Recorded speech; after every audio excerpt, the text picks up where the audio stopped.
Hello everyone, Miss Carrie here.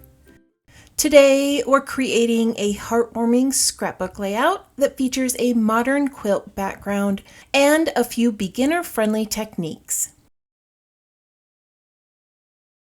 I'm going to be using this Modern Quilt Block background die.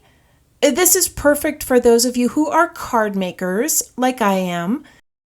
But today I'm going to show you how you can use it to create a scrapbook page background. I am also going to be bringing in the Pocket Life 6x8 pattern sheets. I used these recently on a card making project and I still have quite a bit left. HipKit has designed these to be similar to the 12x12 patterns, but they're much smaller in scale. These smaller sheets are going to be great for the quilt die because this scale of prints is going to fit perfectly into each section. As I create today's project, I'll bring in a few additional supplies. As always, I encourage you to use what you have in your collection, but if you would like a list of the items I'm using, one has been provided for you in the description below, along with my discount code to the HipKit shop. Let's go ahead and get started with the project. I'm going to start by creating that quilt block background. I have already cut out my pieces using that Modern Quilt Block background die. I also cut out the quilt grid, and I'm going to be using that as the template. As I mentioned earlier, these pieces were cut from the 6x8 paper pad. I think these smaller prints fit the scale of these quilt pieces much better. As I'm assembling this quilt background, I'm going to tell you a few things that I learned when I was putting this together. I placed this 8.5 by 8.5 piece of cardstock on my desk, and I used temporary tape to hold the frame in place. The pieces fit like a puzzle. I'm working diagonally from the top left to the bottom right. This approach helps the colors repeat in the pattern that I'm trying to create. I'm focusing on only using greens and pinks.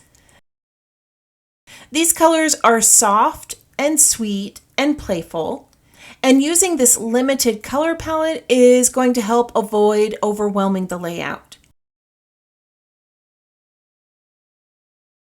Before die cutting, I added double-sided tape to the backs of each pattern paper. This made it easy to peel and stick each one in place without the glue warping the paper. Now I plan on adding stitching in between those quilt pieces.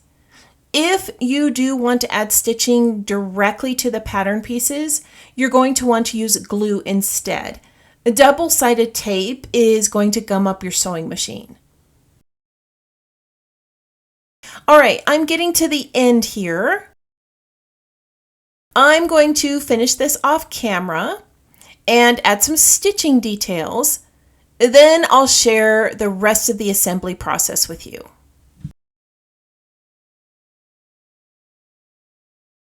Once the quilt design was filled in, I trimmed down my panel and laid it atop a piece of Liberty Blue cardstock. I placed that onto some white cardstock and framed it again with Liberty Blue. I created a frame with stitching around the large quilt block. The double frames and the stitching are really going to make the center of the page stand out. This background is rather busy, and I want to make sure that the photos are the focal point of the page. I'm going to keep the embellishments simple and stick to the color palette I selected. My photos are cut at 2 inches by 2 inches. I framed 2 of the photos in Liberty Blue, and I'm going to bring in some die cuts to frame my focal point photo. The focal image is layered with a floral tag and a stitched circle. The stitching around the circle matches the blue frames of the other photos. Doing this ties all 3 photos together. My photos are sitting vertically on the page, and a neutral colored title is going to sit horizontally over on the left. Now, of course, I have to bring in these 2 patterned puppy die cuts. I am placing these above the title. I'm trying to avoid layering any large embellishments over the photos. That would draw your eye away from them. When you have a bold and detailed background like this, it's really easy for those photos to get lost. Most of the items I'm adding are neutral tones or a soft blue. I kept everything simple with a few tags, tabs, and phrases. When I'm working on a design like this, it's always best to take a break and come back before adding more items. I realize that I have quite a bit of weight over here on the left, and I need to balance that here on the right. I'm going to bring in a simple little journal card. This comes from the 6x8 cut apart page. It has a nice green frame that matches those 2 patterned dogs I added near the title. It's also going to give a place to write the memories about this little pup. I'm also going to bring in a tiny little pink tag from this cut apart page. These pages do have dies that help you cut out the labels and tags. Today, I'm just going to quickly fussy cut this, and then I'll place it right here above my photo. To finish it off, I'm going to add some white daisies.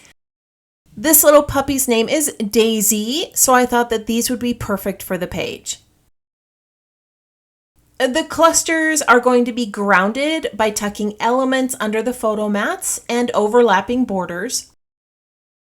When you connect elements on a page, they feel purposeful. And by limiting the amount of items I've added to this design, the page feels more open and clean, even with that bold quilt behind it. I debated using colorful flowers on this page, but I feel like this white creates some little resting spots. It lets the eye pause between the patterns and gently directs it back to the photos. I'm going to finish adding my flowers and leaves, and then I'll share the completed layout with you. Here is my final scrapbook page. Photos of our sweet little grand pup, front and center, surrounded by all those cozy quilt blocks, stitched lines, and small floral details. To finish it off, I added a little bit of twine to the tag here. I also added some pink centers to the flowers to keep it really soft and simple. All that's left is to add a little bit of journaling, and the page is complete. Today you learned how to build a quick quilt-inspired background using a die and small pattern papers. We also discussed how you can help your photos shine even when you have a bold pattern in the background. I want to thank you for joining me today. If this project inspired you, go ahead and give this video a thumbs up, subscribe, and share it with your crafty friends. If you have any questions about this project or the supplies I used, feel free to post that in the comments below. I hope you have a wonderful week, and I can't wait to see what you create.